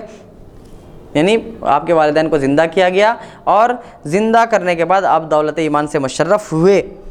اس مسلک پر استغفار کی اجازت نہ دینے کی وجہ واضح ہے کہ اہل اسلام، یعنی کہ وہ جب مسلمان ہی ہو گئے تو، لیکن میں اس تیسرے مسلک پر یہ کہنا چاہوں گا کہ جب کوئی شخص مر جاتا ہے تو اس کا مرنے کے بعد وہ اللہ تبارک و تعالیٰ کی نشانیوں کو دیکھ لیتا ہے، یعنی فرشتوں کو دیکھ لیتا ہے، عذاب کو دیکھ لیتا ہے۔ عذاب کو دیکھ لینے کے بعد اب اگر وہ شخص ایمان لاتا ہے تو اس کا ایمان قابل قبول نہیں ہوتا۔ تو اب اگر رسول اللہ صلی اللہ تعالیٰ علیہ وسلم کے والدین کے بارے میں یہ مانا جائے کہ وہ پہلے مومن نہیں تھے اور رسول اللہ صلی اللہ علیہ وسلم پر قبر میں ان کو زندہ کرنے کے بعد مسلمان کیا گیا ہے، تو ماننا یہ پڑے گا کہ ان کا یہ ایمان مقبول نہیں۔ تو اس تیسرے مسلک پر میں ان کو برقرار رکھتے ہوئے تھوڑی توضیح کے ساتھ اس مسلک کی وضاحت کرنا چاہوں گا کہ ان کے والدین اس مسلک کے اعتبار سے بھی ان کے والدین پہلے سے مومن تھے، لیکن پھر اللہ تبارک و تعالیٰ نے اپنے رسول کی دعا کو قبول کرتے ہوئے ان کے ماں باپ کو زندہ کیا قبر میں، اور زندہ کرنے کے بعد دوبارہ یہ لوگ مومن ایمان لائے اس رسول پر۔ پہلے سے مومن تھے لیکن رسول اللہ صلی اللہ تعالیٰ علیہ وسلم کی امت میں ہونے کا شرف ملنے کے لیے اللہ تبارک و تعالیٰ نے آپ کے والدین کو زندہ کیا اور انہوں نے آپ پر ایمان لایا اور آپ کی امت میں شامل ہوئے۔ تو اس شرف سے کہ اتنا بڑا شرف کہ امت محمدی ہونے کا شرف سب کو ملے، رسول کے ماننے والوں کو، اور خود رسول کے والدین کو نہ ملے، تو اسی لیے اللہ تبارک و تعالیٰ نے ان کے والدین کو زندہ کیا تاکہ اس شرف سے ان کے والدین محروم نہ رہیں۔ لیکن امت سے مفتی صاحب اس میں ایک سوال یہ ہے کہ امت سے بڑا درجہ کہ حضور صلی اللہ علیہ وسلم کے والدین کو امت کا شرف ملنے کے لیے ایسا ہوا جیسا کہ ابھی آپ فرما رہے ہیں، تو کیا یہ امت کے شرف ملنے سے بہتر نہیں ہے کہ آپ جو ہے حضور صلی اللہ علیہ وسلم کے والد ہیں، والدہ ہیں، کیا یہ امت کے شرف سے بہتر نہیں ہے؟ والدین ہونا یہ ایک الگ شرف رکھتا ہے، لیکن والدین ہونے کے ساتھ ساتھ امت محمدیہ میں ان کا شمار نہیں ہوتا۔ والدین مصطفیٰ تو ہیں کہ ان کے جیسے ماں باپ، یہ خود سب سے بڑا شرف ہے نا، بہت بڑا شرف ہے، اتنا بڑا شرف ہے کہ ان کے جیسے کوئی ماں باپ نہیں، کیونکہ ایسا بچہ کسی نے نہیں جنا اور نہ کوئی جن سکتا ہے۔ تو اس درجے کے ماں باپ کوئی نہیں ہو سکتے کہ اتنا بڑا درجہ جس کو ملے کہ ایسا بچہ جس کا ہو۔ انسان ہونے کی حیثیت سے تو ان سے بھی درجے میں بڑے لوگ ہیں، جیسے انبیاء کرام جو ہیں، تو بہرحال ان کا درجہ والدین مصطفیٰ سے زیادہ ہے، لیکن جو باپ ہونے کی حیثیت سے کہ کوئی بھی اتنا مبارک باپ نہیں ہوا، کوئی بھی اتنا خوش نصیب باپ نہیں جس کا بیٹا محمد ہو، تو اس اعتبار سے ان کی فضیلت بہت زیادہ۔ لیکن پھر ساتھ ہی ساتھ یہ بھی کہ امت محمدیہ کا جو اپنا ایک شرف ہے اللہ تبارک و تعالیٰ نے جو ہمیں عطا فرمایا، وہ شرف ان کے لیے نہیں رہے گا، کیونکہ وہ اس امت میں نہیں شمار ہوں گے، اور یہ وہ شرف ہے جس کے لیے انبیاء کرام دعا کرتے رہے ہیں۔ ورنہ آپ سوچئے کہ نبی ہونا کیا امت محمدی سے بڑا ہونا نہیں ہے؟ ایک نبی بہرحال امت محمدی صحابہ کرام سے بھی بڑا درجہ ایک نبی کا ہوتا ہے، لیکن پھر بھی ایک نبی یہ کیوں دعا کر رہے ہیں کہ یا اللہ مجھے امت محمدی میں بنا؟ اس کا مطلب یہ ہوا کہ امت محمدیہ کی اپنی ایک فضیلت ہے کہ نبوت کا جو درجہ ہے وہ الگ، لیکن اس امت کا بھی شرف ہمیں ملے، یہ امت میں ہونے کا۔ سبحان اللہ، سبحان اللہ۔ تو رسول کے والدین کو اسی لیے زندہ کیا گیا تاکہ انہیں اس امت میں ہونے کا شرف ملے۔ اور آخری بات اور کیل مارنے والی بات میں یہ کہوں گا کہ یعنی بولتے ہیں نا کہ مہر مار دی جائے جس پر، وہ لاسٹ میں اس میٹر پہ کہہ دوں کہ حضرت عائشہ صدیقہ رضی اللہ تعالیٰ عنہا فرماتی ہیں، ان کے پاس ایک دسترخوان تھا، وہ دسترخوان گندا جب ہو جاتا تھا تو وہ آگ میں ڈال دیتی تھیں اور پھر نکال لیتی تھیں، اور وہ دسترخوان صاف چکا چک باہر آتا تھا۔ تو کسی نے پوچھا کہ یہ کیا معجزہ ہے؟ تو حضرت عائشہ نے فرمایا یہ وہ دسترخوان ہے جس میں رسول اللہ صلی اللہ علیہ وسلم نے اپنا دست مبارک کھانا کھا کے پوچھا تھا۔ سبحان اللہ، سبحان اللہ۔ اور میرا عقیدہ یہ ہے کہ جس کو رسول اللہ صلی اللہ علیہ وسلم چھو لیں اسے دنیا کی آگ کیا جہنم کی آگ نہیں جلا سکتی۔ ہائے ہائے ہائے، سبحان اللہ، سبحان اللہ۔ دوسری بات یہ بھی کہ وہ پچھلی نشستوں میں بات آئی کہ رسول اللہ صلی اللہ علیہ وسلم کا پیشاب مبارک کسی صحابیہ نے پی لیا تھا، تو ان کے بارے میں حضور صلی اللہ علیہ وسلم نے فرمایا تم پر جہنم حرام ہو گئی۔ ایک اور پچھلی نشست میں یہ بات آئی تھی کہ ایک صحابی نے جب حضور نے پچھنا لگوایا، جس کو حجامہ کہتے ہیں، حجامہ لگوایا تو ان جو خون نکلا صحابی کو دیا، وہ صحابی لے کر ڈھونڈتے رہے کہ کہاں دفن کروں، اور آخر میں خود پی لیا۔ رسول نے جب پوچھا کیا کیا تو انہوں نے بتایا میں نے پی لیا، تو آپ نے کہا کہ تمہارے اوپر جہنم حرام ہو گئی۔ سبحان اللہ۔ تو جس خون کو پینے سے، جس پیشاب کو پینے سے، یا جس کپڑے میں رسول ہاتھ پوچھ لیں، وہ اسے دنیا کیا جہنم کی آگ نہیں جلا سکتی، تو جو خون جس شخص سے آیا ہے اسے جہنم کی آگ کیسے جلا سکتی ہے؟ کیا بات۔ ہائے ہائے ہائے، وہ خون رسول اللہ صلی اللہ تعالیٰ علیہ وسلم کو، بہرحال حضرت آمنہ اور حضرت عبداللہ کا خون ہے وہ، تو وہی خون رسول کا خون وہ پیے تو جہنم سے نجات، اور وہی خون حضرت آمنہ اور حضرت عبداللہ کے اندر ہے تو وہ جہنم میں کیسے جل سکتا ہے؟ سبحان اللہ سبحان اللہ۔ جس کپڑے کو رسول چھو لیں اسے جہنم کی آگ نہیں جلا سکتی، تو جس بطن میں رسول 9 مہینے تک رہے، جس کوکھ میں رسول 9 مہینے تک رہے، اس کوکھ کو جہنم کی آگ کیسے جلائے گی؟ بے شک سبحان اللہ۔ جس کپڑے کو رسول نے ہاتھ پوچھا، جس کپڑے سے، اس کپڑے کو جہنم نہیں جلا سکتی، تو جو رسول تقریباً 22 سال تک حضرت عبداللہ کی پیشانی میں چمکتے رہے، اس عبداللہ کو جہنم کی آگ کیسے جلا سکتی ہے؟ اللہ تعالیٰ نے رسول کو استغفار کی اجازت صرف اس لیے نہیں دی تھی تاکہ آج کے جیسے لوگوں کو یہ شبہ نہ ہو کہ رسول کے والدین معاذ اللہ گناہگار تھے۔ کیا بات ہے، اس کے علاوہ اور کوئی وجہ نہیں ہے۔ اللہ آپ کی علم میں برکت دے، عمر میں برکت دے، سبحان اللہ۔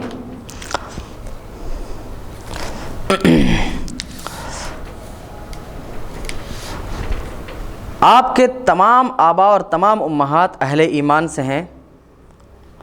اس بات کی دلیل قرآن کریم سے۔ رسول اللہ صلی اللہ تعالیٰ علیہ وسلم کے سلسلہ نسب میں تمام آبا اور امہات مومن تھے۔ اس پر علامہ جلال الدین سیوطی نے یہ دلیل پیش کی ہے۔ قرآن مجید میں ہے الذی یراک حین تقوم وتقلبک فی الساجدین، وہ جو تمہیں دیکھتا رہتا ہے خواہ تم قیام میں ہو خواہ ساجدین میں منقلب ہو رہے ہو۔ اس کا معنی یہ ہے، اللہ تبارک و تعالیٰ اپنے بارے میں بتا رہا ہے کہ اللہ وہ ہے جو آپ کو دیکھتا رہا کہ جب آپ قیام کی حالت میں رہے ہوں، یعنی کھڑے حالت میں رہے ہوں، یا پھر جب آپ سجدہ کرنے والوں میں منتقل ہوتے ہوئے آتے رہے۔ یعنی سجدہ کون لوگ کرتے ہیں؟ سجدہ کرنے والے، یہاں پر صفت بیان کی گئی ہے، یعنی مومنین کی صفت جو اللہ کو سجدہ کیا کرتے تھے، یعنی وہ لوگ جو اللہ کے سجدہ کرنے والے تھے، جب آپ ان میں پیڑھی در پیڑھی منتقل ہوتے آ رہے تھے تب بھی اللہ آپ کو دیکھ رہا تھا۔ سبحان اللہ سبحان۔ تو اس میں صاف طور پر یہ بات سمجھ میں آئی کہ اللہ کے رسول صلی اللہ تعالیٰ علیہ وسلم نے جو فرمایا لم ازل انقل من الاصلاب الطاہرین الی الارحام الطیبات یا طاہرات، تو اس کا مطلب یہ ہے کہ میں پاک صلبوں سے پاک رحموں میں منتقل ہوتا ہوا آیا، یعنی مومن رحموں سے مومن صلبوں سے مومن رحموں میں منتقل ہوتا آیا، یعنی میرے باپ بھی مومن تھے، میری ماں بھی مومن رہی، پھر ان سے جو بچہ پیدا ہوا وہ مومن رہا، اس کی بیوی مومن رہی، پھر ان سے جو بچہ پیدا ہوا وہ مومن رہا، ان کی بیوی مومن رہی۔ تو ایسا بھی ہوتا ہے کہ ایک ماں کے 5 بچے ہوتے ہیں، تو یہ 5 بچے ہیں، تو ایسا ہو سکتا ہے کہ یہ چاروں بچے کافر رہے ہوں،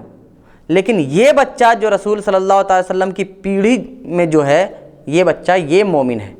سبحان اللہ سبحان اللہ۔ اس لیے کہ ایسا ہو سکتا ہے کہ مومن کے گھر کافر پیدا ہو، جیسا کہ حضرت نوح علیہ السلام کے گھر کنعان جو کافر پیدا ہوا، کافر مرا، حضرت نوح علیہ السلام نے کشتی میں بیٹھتے وقت اس کو آواز دی کہ بیٹا ابھی بھی یہ وقت ہے کشتی میں آ جاؤ، تو اس نے کہا تھا کہ میں اونچی چوٹی پر چلا جاؤں گا پہاڑ کی، وہاں میں بچوں گا لیکن آپ کی کشتی میں نہیں آؤں گا۔ تو وہ ایک نبی کے کوکھ میں نبی کے رحم صلب سے ایک کافر پیدا ہوا، تو ایسا ہو سکتا ہے کہ رسول اللہ صلی اللہ علیہ وسلم کے آبا میں، یعنی ان کے جو بھائی جو دوسرے بچے تھے وہ کافر ہو سکتے ہیں، لیکن جس چین سے رسول اللہ صلی اللہ علیہ وسلم آئے ہیں، جس سلسلے سے رسول اللہ صلی اللہ علیہ وسلم ہیں آدم علیہ السلام تک، اس میں کوئی بھی کافر نہیں ہے۔ سبحان اللہ سبحان اللہ۔ اس نظریے پر دوسری دلیل یہ ہے، یعنی رسول اللہ صلی اللہ علیہ وسلم کے تمام آبا و اجداد مومن تھے، اس نظریے پر دوسری دلیل یہ ہے کہ روئے زمین کبھی اہل ایمان سے خالی نہیں رہا، یعنی ہمیشہ روئے زمین پر ایمان والے رہے، اور آپ کا نور ہر دور میں بہترین بنو آدم میں رہا۔ سبحان اللہ۔ یعنی آپ کا نور جو تھا تو آدم علیہ السلام کے اولاد میں جو سب سے بہترین رہے ہیں اللہ تبارک و تعالیٰ نے وہاں منتقل کیا ہے، بہترین اعلیٰ خاندان جو ہے اس میں منتقل کیا۔ تو قرآن کے روح سے اہل ایمان سے بہتر کوئی نہیں ہو سکتا۔ تو معلوم یہ ہوا کیونکہ اللہ تبارک و تعالیٰ فرماتا ہے وَلَا عَبْدٌ مُؤْمِنٌ خَيْرٌ مِّن مُشْرِكٍ کہ مومن بندہ، مومن غلام، اگر کوئی غلام بھی ہے اور وہ مومن ہے تو وہ مشرک سے بہتر ہے. یعنی مشرک چاہے کتنا بڑا ہی مالدار ہو جائے اس سے بہتر مومن غلام ہوتا ہے، غلام. تو یعنی ہر حال میں ایمان جو ہوتا ہے، اہل ایمان جو ہوتے ہیں وہی بہتر ہوتے ہیں، ان سے بہتر کوئی نہیں ہو سکتا. قرآن کا فیصلہ ہے. تو اس کا مطلب یہ ہوا کہ آپ کا نور ہر دور کے مومنوں میں گردش کرتا رہا، جس سے ثابت ہوا کہ ہر دور میں آپ کے والدین کریمین مومن تھے. سبحان اللہ سبحان اللہ. ہم نے جو یہ دعویٰ کیا کہ زمین کبھی اہل ایمان سے خالی نہیں رہی، اس کی دلیل یہ ہے کہ امام عبدالرزاق نے مصنف عبدالرزاق میں سعید ابن مسیب سے یہ روایت نقل کی ہے. قال علی رضی اللہ تعالی عنہ لم یزل علی وجہ الدہر فی الارض سبعۃ مسلمون فصاعدا فلولا ذلک ہلکت الارض ومن علیہا. حضرت علی فرماتے ہیں کہ زمین پر کوئی بھی زمانہ ایسا نہیں گزرا مگر 7 مومن، کم سے کم 7 یا اس سے زیادہ مومن رہے ہیں، 7 یا اس سے زیادہ مومن رہے ہیں، کیونکہ اگر یہ نہ ہوتے تو زمین ہلاک ہو جاتی اور زمین والے ہلاک ہو جاتے. تو معلوم یہ ہوا کہ ہر دور میں روئے زمین پر مومن رہے ہیں، اور بہتر جو ہے مومن سے بہتر اور کوئی نہیں ہو سکتا. قرآن کا فیصلہ ہے. تو معلوم یہ ہوا کہ رسول اللہ صلی اللہ علیہ وسلم سب سے بہتر میں آئے ہیں، اور وہ بہتر مومن تھا، ان میں رسول اللہ صلی اللہ علیہ وسلم منتقل ہوتے ہوئے آئے ہیں. سبحان اللہ سبحان اللہ. اور اس حدیث کی سند، یہ جو حدیث جو پڑھی حضرت علی والی، یہ اس حدیث کی سند بخاری اور مسلم کی شرط کے مطابق صحیح ہے. سبحان اللہ. اور یہ بات اگرچہ حضرت علی کا قول ہے، لیکن چونکہ حضرت علی اپنی عقل سے ایسی بات نہیں کہہ سکتے کہ ایسا ایسا ہوا ہوگا، بلکہ ہوا ہے وہ انہوں نے کہا ہے. اس کا مطلب یہ ہے کہ انہوں نے خود یہ بات رسول سے سنی ہے. سبحان اللہ سبحان. تو لہذا یہ حدیث مرفوع کے حکم میں ہوگی، یعنی حضرت علی کی حدیث نہیں بلکہ رسول کا فرمان. بے شک تو اب رسول کے فرمان سے اگر ہم اس کڑی کو ملائیں تو رسول یہ کہہ رہے ہیں کہ روئے زمین کبھی بھی اہل ایمان سے خالی نہیں رہی، کم سے کم 7 یا اس سے زیادہ مومن رہے، اور اللہ تبارک و تعالیٰ نے مجھے سب سے اعلیٰ خاندان میں بنایا اور سب سے عمدہ مومن ہوتا ہے، لہذا مجھے مومنوں میں بنایا، مومنوں سے مجھے منتقل کیا. اور وہ مومن رسول اللہ صلی اللہ تعالی وسلم کے والدین تھے، تو ماننا پڑے گا کہ ہر دور میں رسول اللہ صلی اللہ تعالی وسلم کے والدین مومن تھے. سبحان اللہ سبحان اللہ. اب یہ بات کیا ہے، ہم نے کہا کہ رسول اللہ صلی اللہ علیہ وسلم بہترین افراد میں مبعوث ہوتے رہے، اس کی کیا دلیل ہے؟ تو رہا یہ سوال کہ رسول اللہ صلی اللہ علیہ وسلم ہمیشہ بنو آدم کے بہترین افراد میں مبعوث ہوئے. اس پر دلیل یہ ہے کہ امام بخاری نے اپنی صحیح میں، یعنی صحیح بخاری میں ہے کہ حضرت ابو ہریرہ سے روایت ہے بعثت من خیر قرون بنی آدم قرنا فقرنا حتی بعثت من القرن الذی کنت فی. میں ہر زمانے میں بہترین لوگوں میں مبعوث ہوتا رہا. میں یعنی رسول اپنے بارے میں فرما رہے ہیں کہ میں ہر زمانے میں بہترین لوگوں میں مبعوث ہوتا رہا، بھیجا جاتا رہا، یعنی منتقل ہوتا رہا، ٹرانسفر ہوتا رہا. اور بہترین لوگ کون ہوتے ہیں؟ تو قرآن نے فیصلہ کر دیا وہ مومن ہوتے ہیں. حتیٰ کہ ان لوگوں میں مبعوث ہوا جن میں ہوں، یعنی حضرت آمنہ اور عبداللہ، یعنی لاسٹ ان میں ہوں، تو یہ بھی بہترین. سبحان اللہ. تو معلوم یہ ہوا کہ یہ بھی مومن. اور امام بحقی نے دلائل النبوہ میں حضرت انس سے روایت کیا ہے کہ جب بھی لوگ 2 گروہ ہوں گے، 2 گروہوں میں منقسم ہوئے، جب بھی لوگ 2 گروہ میں منقسم ہوئے تو یعنی جب بھی لوگ 2 ٹکڑوں میں بٹے، یعنی کہ 2 خاندان بنا، یوں سمجھیے، جب بھی لوگ 2 خاندان میں بٹ گئے تو مجھے اللہ تعالیٰ نے، مجھے کا مطلب میرے نور کو جو منتقل ہو رہا تھا، میرے نور کو ان میں سے بہترین گروہ میں رکھا، ان دونوں میں جو بہترین تھا اس میں رکھا. پھر میں اپنے ماں باپ سے ظاہر ہوا، درا حالے کہ کبھی بھی زمانے جاہلیت کی چیزوں نے مجھے نہیں چھوا، کبھی بھی. سبحان اللہ. اور وہ کبھی بھی آدم علیہ السلام سے لے کر حضرت آمنہ تک کبھی بھی مجھے زمانے جاہلیت کی کسی چیز نے نہیں چھوا. اور آدم علیہ السلام سے لے کر میرے باپ تک میں ہمیشہ نکاح سے پیدا ہوا. سبحان اللہ سبحان اللہ. اور کبھی بھی بدکاری سے پیدا نہیں ہوا، یعنی کہ کوئی ایسا نہیں ہوا کہ بیچ میں جس تک میرا نور منتقل ہوا اس نے بدکاری کی ہو اور وہ نور بدکاری کی وجہ سے اس فاحشہ کے یہاں چلا گیا ہو. ایسا کبھی بدکاری کی ہی نہیں تو جانے کا سوال نہیں. خود حضرت عبداللہ کے بارے میں آتا ہے کہ جب حضرت عبداللہ کی ابھی شادی نہیں ہوئی تھی تو ایک فاحشہ تھی، وہ حضرت عبداللہ کو جب اس نے دیکھا تو ان کی پیشانی پہ چمکتا ہوا نور دیکھا تو اس نے سوچا کہ اسے میں اپنے اندر جذب کر لوں۔ حضرت عبداللہ کو ورغلایا، اپنے جال میں پھانسنے کی کوشش کی، لیکن ہر دور میں اللہ تعالیٰ نے حضرت عبداللہ کی حفاظت کی اور حضرت عبداللہ اس کے جھانسے میں نہیں آئے، اور پھر حضرت عبداللہ کا نکاح آمنہ سے ہوا، اور حضرت آمنہ تک وہ نور جب منتقل ہوا، اگلی بار پھر اسی عورت سے ملاقات ہوئی تو اس عورت نے کہا کہ تم کسی کے ساتھ ہم بستر ہوئے ہو،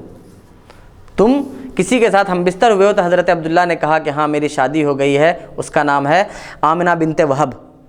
تو اس نے کہا کہ اب مجھے تم میں کوئی دلچسپی نہیں، میں تو تم میں دلچسپی اس نور کی وجہ سے رکھ رہی تھی جو تمہارے پیشانی میں چمک رہا تھا۔ سبحان اللہ، سبحان اللہ۔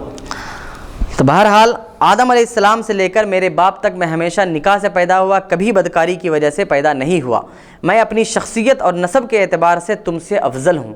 اور آج کچھ لوگ کہتے ہیں کہ میرے بڑے بھائی کی طرح ہیں، معاذ اللہ ہماری طرح ہیں بشر، استغفر اللہ ثم استغفر اللہ۔ امام ابو نعیم نے دلائل النبوہ میں حضرت ابن عباس سے روایت کیا ہے کہ رسول اللہ صلی اللہ تعالیٰ علیہ وسلم نے ارشاد فرمایا، اللہ تعالیٰ مجھے ہمیشہ پاک پشتوں سے پاک رحموں میں منتقل کرتا آیا، درا حالے کہ میں طیب و طاہر تھا، یعنی ہر حال میں میں طیب و طاہر تھا۔ اور جب بھی دو شاخیں، دو گروپ بنے، دو جیسے کہ ایک باپ کے دو بچے ہوئے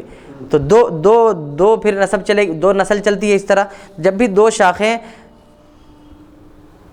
الگ ہوئیں میں بہترین شاخوں میں تھا۔ اور امام مسلم نے اپنی صحیح میں یعنی صحیح مسلم میں، اور امام ترمذی نے اپنی جامع میں یعنی سنن جامع ترمذی میں واصلہ ابن اسقع سے مروی ہے کہ فرماتے ہیں رسول اللہ صلی اللہ تعالیٰ علیہ وسلم نے ارشاد فرمایا، اللہ تعالیٰ نے اولاد ابراہیم سے حضرت اسماعیل کو پسند فرمایا۔ حضرت اسماعیل اور حضرت اسحاق دو فرزند ہوئے ان کے، اللہ تعالیٰ نے ان میں حضرت اسماعیل کو پسند فرمایا اور اولاد اسماعیل سے بنو کنانہ کو پسند فرمایا، اور بنو کنانہ سے قریش کو پسند فرمایا، اور قریش سے بنو ہاشم کو پسند فرمایا، اور بنی ہاشم سے مجھے پسند فرمایا۔ یعنی اس پورے کہنے کا مطلب یہ ہے کہ حضرت اسماعیل اور حضرت اسحاق میں فضیلت کے اعتبار سے حضرت اسماعیل بڑے ہوئے، پھر ان کی اولاد اسماعیل میں جتنے بھی ہوئے ان میں بنو کنانہ کو فضیلت ملی، پھر بنو کنانہ سے جتنی شاخیں بنی ان میں قریش کو سب سے زیادہ فضیلت ملی، اور قریش کی جتنی شاخیں بنی اس میں بنو ہاشم کو سب سے زیادہ فضیلت ملی، اور بنو ہاشم میں سب سے زیادہ افضل میں ہوں۔ تو مطلب یہ کیا ہوا؟ پوری دنیا کے انسان میں سب سے افضل میں ہوں۔ سبحان اللہ، سبحان اللہ۔ امام ترمذی نے سند حسن کے ساتھ اور امام بیہقی نے حضرت ابن عباس سے روایت کیا ہے کہ رسول اللہ صلی اللہ تعالیٰ علیہ وسلم نے ارشاد فرمایا، جب اللہ تعالیٰ نے مجھے پیدا فرمایا تو بہترین مخلوق سے پیدا فرمایا، پھر جب اللہ نے قبیلوں کو پیدا فرمایا تو مجھے بہترین قبیلے میں رکھا، پھر جب لوگوں کو پیدا فرمایا تو مجھے بہترین لوگوں میں رکھا، اور جب گھروں کو پیدا فرمایا تو مجھے بہترین گھر میں رکھا، پس میں بحیثیت شخص کے بھی تم سے بہتر ہوں اور گھر کے اعتبار سے بھی تم سب سے بہتر ہوں۔ سبحان اللہ، سبحان اللہ، ہائے ہائے ہائے۔ ان تمام صحیح مستند اور معتمد احادیث سے ثابت ہوا کہ رسول اللہ صلی اللہ تعالیٰ علیہ وسلم نے حضرت آدم علیہ السلام سے لے کر حضرت عبداللہ تک خیر ابوین میں رکھا۔ اللہ تعالیٰ نے رسول اللہ کو خیر ابوین، بہترین باپ جو ہوتے ہیں، ماں باپ ہوتے ہیں، ان میں رکھا۔ اور خیر بہرحال مومن ہے، یعنی خیر جو بھی ہوگا وہ مومن ہی ہوگا، کافر ہمیشہ شر ہوتا ہے، خیر کبھی نہیں ہوتا، اس لیے آپ کے سلسلہ نسب کے تمام والدین مومن ہیں۔ بیچ میں ایک بات کو مختصر میں ختم کر دوں کہ اگر کوئی یہ اعتراض کرے کہ حضرت ابراہیم علیہ السلام کے بارے میں آتا ہے وَإِذْ قَالَ إِبْرَاهِيمُ لِأَبِيهِ آزر، اور یاد کرو قرآن میں ہے کہ اور یاد کرو جب ابراہیم نے اپنے باپ آزر سے کہا، اور آزر بت پرست تھا، مشرک تھا، کافر تھا، شرک کی حالت میں مرا۔ یہاں تک کہ دوسری جگہ پر ہے کہ حضرت ابراہیم علیہ السلام نے کہا تھا کہ میں اپنے باپ سے کہا تھا کہ میں تمہارے لیے اپنے رب سے استغفار کروں گا، پھر رب تعالیٰ نے انہیں کہا کہ مشرک کے لیے استغفار نہیں کیا جاتا۔ بہرحال تو اب حاصل یہ ہوا کہ یہ سمجھ میں آتا ہے کہ حضرت ابراہیم علیہ السلام کی اولاد میں سے ہیں، اس لیے کہ اسماعیل جو ہیں حضرت ابراہیم علیہ السلام کے لڑکے، تو حضرت ابراہیم اگر آزر کا لڑکا ہے تو آ گیا نا شرک بیچ میں۔ تو اگر کوئی یہ اعتراض کرے کہ آزر جو ہے وہ حضرت ابراہیم علیہ السلام کا باپ ہے، اور پھر رسول اللہ صلی اللہ علیہ وسلم کے سلسلے نسب میں جو یعنی ان کی چین میں ایک شخص ہے آزر جو مشرک ہے، تو کیسے اسلاب طاہر سے کیسے ہوا، اسلاب طاہرین سے کیسے ہوا، پاک صلبوں سے کیسے آئے وہ؟ تو اس کا جواب یہ ہے کہ ہم لوگ بھی ہندوستان کے رہنے والے لوگ ہیں، ہم بھی دیکھتے ہیں کہ ہمارے جو بھتیجے ہوا کرتے ہیں تو ابو کہتے ہیں، جیسے میرا خود اپنا ہے کہ میرے بھتیجے مجھے ابو ہی کہتے ہیں، اور ہم لوگ خود اپنے چچا کو بابا کہتے ہیں، اور بابا باپ کو کہا جاتا ہے، لیکن والد نہیں کہتے۔ تو مطلب یہ ہوا کہ عربی میں بھی ایسا ہی کچھ ہے کہ ایک لفظ آتا ہے اب اور ایک لفظ ہوتا ہے والد، اور اب جو ہے یہ چچا کو بھی کہا جاتا ہے اور باپ کو بھی کہا جاتا ہے، جس طرح کہ اردو میں بابا اور ابا یہ دونوں چچا کے لیے بھی استعمال ہوتے ہیں، لیکن بولتے ہیں نا کہ یہ میرا باپ ہے، بول کے باپ لفظ باپ کے طور پر، تو وہ چچا کو نہیں کہا جاتا۔ تو عربی زبان میں بھی اب اور والد کا استعمال ہوتا ہے، اور اب چچا کے لیے غالب ہے، جیسا کہ ابو طالب کے لیے خود اب کا استعمال رسول اللہ صلی اللہ تعالیٰ علیہ وسلم نے فرمایا ہے۔ تو لغت عرب میں اب کا اطلاق چچا پر ہوتا ہے، اور اہل تاریخ کی تصریحات سے یہ بات ثابت ہے کہ حضرت ابراہیم علیہ السلام کے والد آزر نہیں بلکہ تارخ تھے، اور تارخ کا انتقال حضرت ابراہیم علیہ السلام کے بچپن میں ہوا، کیونکہ عام طور پر نبی ایسے گزرے ہیں کہ جن کو اللہ تبارک و تعالیٰ نے والد کی سرپرستی کم عطا فرمائی ہے، اپنی سرپرستی میں زیادہ رکھا ہے۔ سبحان اللہ۔ تو آزر آپ کے چچا تھے۔ اس پر مزید دلیل یہ ہے کہ پہلے حضرت ابراہیم اپنے چچا آزر کے لیے استغفار کرتے رہے، لیکن جب وہ کفر پر فوت ہو گئے، استغفار کرتے رہے کا مطلب یہ ہے کہ دعا کرتے رہے، یا اللہ اسے ایمان دے دے، یا اللہ اسے ایمان دے دے، یا اللہ اسے ایمان دے دے، لیکن اس کے نصیب میں نہیں تھا، کفر پر مرنا تھا۔ تو جب وہ کفر پر مر گئے تو حضرت ابراہیم علیہ السلام ان سے بیزار ہو گئے اور پھر ان کے لیے استغفار نہیں کیا۔ قرآن مجید میں ہے وما کان استغفار لأبیہ الا عن موعدۃ وعدها ایاہ فلما تبین له انه عدو للہ تبرأ منہ۔ ابراہیم کا اپنے چچا کے لیے استغفار کرنا صرف اس وعدے کی وجہ سے تھا جو چچا نے ان سے لیا تھا، یعنی چچا نے وعدہ کیا تھا کہ تمہارا دین اگر مجھ کو سمجھ میں آ گیا تو میں مسلمان ہو جاؤں گا، تو چچا نے وعدہ کیا تھا، اسی لیے استغفار کرتے رہے کہ ہو سکتا ہے کہ اس کو سمجھ میں آ جائے، وہ مومن ہو جائے، اس کے گناہ معاف ہو جائیں، کیونکہ بچپن سے اس نے پالا تھا، اس کے احسانات تھے، اور کوئی بھی ہوتا ہے تو احسان کو نہیں بھولتا ہے، وہ نبی تھے، وہ ان کی تو خواہش یہ ہوتی ہے کہ ہر امتی مومن ہو جائے، لیکن ہوتا وہی ہے جو منظور خدا ہوتا ہے۔ تو پھر جب انہیں معلوم ہو گیا کہ ان کا چچا اللہ کا دشمن ہے، یعنی کفر پر مر گیا، تو وہ ان سے بیزار ہو گئے اور انہوں نے استغفار چھوڑ دیا۔ تو حاصل یہ ہوا کہ وہ ان کا چچا تھا اور باپ نہیں، اور باپ مومن ہے۔ چچا کے سلسلے میں یہ سب چیزیں ثابت ہیں، باپ کے سلسلے میں نہیں۔ تو میں نے پہلے ہی کہا تھا کہ ایک باپ کے دو بچوں میں ایک کافر ہو جائے تو ہو جائے، لیکن جس سے رسول کا نسب چلا ہے وہ مومن ہوگا۔ سبحان اللہ۔ تو بس اللہ تبارک و تعالیٰ سے دعا ہے کہ جو لوگ یہ مانتے ہیں کہ حضرت آمنہ اور حضرت عبداللہ معاذ اللہ کافر ہیں، مشرک ہیں، اور ایسے لوگ ہیں جو اپنے آپ کو مسلمان کہتے ہوئے تھکتے نہیں، کلمہ شریف کا ورد کرتے رہتے ہیں، ماتھے پہ بڑا بڑا گھٹا بنا لیتے ہیں، لیکن ساتھ ہی ساتھ وہ یہ مانتے ہیں کہ اللہ کے رسول جو ہے تو وہ مشرک ماں باپ کے اولاد ہیں، اور آمنہ کو ملعونہ مشرکہ کہتے ہیں، معاذ اللہ، استغفر اللہ ثم استغفر اللہ۔ ایسے لوگوں کا حشر اللہ تعالیٰ کتوں سوروں کے ساتھ کرے، مومنوں کے ساتھ ان کا حشر نہ کرے۔ آمین آمین۔ اللہ تبارک و تعالیٰ سے دعا ہے کہ مسلمانوں کو سمجھنے کی، سیکھنے کی، عمل کرنے کی توفیق عطا فرمائے، اور ہم تمام مسلمانوں کو رسول اللہ صلی اللہ علیہ وسلم کی محبت عطا فرمائے، اور رسول اللہ صلی اللہ علیہ وسلم کو بھی ہماری محبت عطا فرمائے، اور ہمیں رسول اللہ صلی اللہ تعالیٰ علیہ وسلم کا چاہنے والا بنائے۔ ہم مسلمانوں کو رسول اللہ صلی اللہ تعالیٰ علیہ وسلم کی شفاعت نصیب فرمائے، اور خاص طور سے فاطمہ امۃ القدیر صدیقی کی طبیعت خراب ہے، مولا تعالیٰ انہیں شفائے کامل عاجل عطا فرمائے۔ ہمارے والدین بھی بیمار رہتے ہیں، انہیں بھی شفائے کامل عاجل عطا فرمائے، اور ہماری اس مجلس کو قبول و مقبول فرمائے۔ آمین برحمتک یا ارحم الراحمین۔